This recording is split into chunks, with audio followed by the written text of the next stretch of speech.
And joining us now from London is our correspondent in the British capital, Jonathan Sacerdoti. Jonathan, good afternoon. Thank you for being with us today. Good afternoon. Well, Jonathan, Prime Minister's question time in Parliament is always the best show in town, and Cameron usually excels. How was he received today?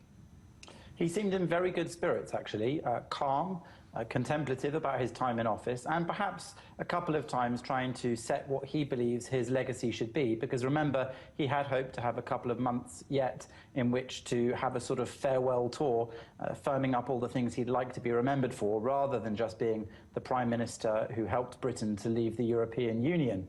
Having said that, most of the members in the House were fairly nice to him, paid tribute to his activities over the years as Prime Minister, including some from the opposition benches. There were, of course, some critical questions and some regular business for the House of Commons, but on the whole, it was a nice moment for David Cameron, as he's going to be passing over now the responsibility of being Prime Minister to Theresa May.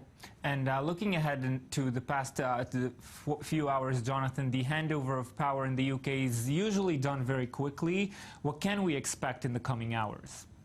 So at 4:30 local time, David Cameron will hand his resignation to the Queen at Buckingham Palace. It being a constitutional monarchy, that's how this operates. And the Queen then chooses the new Prime Minister. Of course, she will choose Theresa May at around 5:30. Theresa May will be in Buckingham Palace to receive that invitation to form a government by the Queen, and she'll then do that Conservative majority government, just as David Cameron had done. And at around 6:30 p.m, Theresa May is due to give a speech, her first as the Prime Minister. Yes, a new Prime Minister in Britain in just a few hours. Jonathan Sacerdoti following this for us from London. Thank you for being with us again today.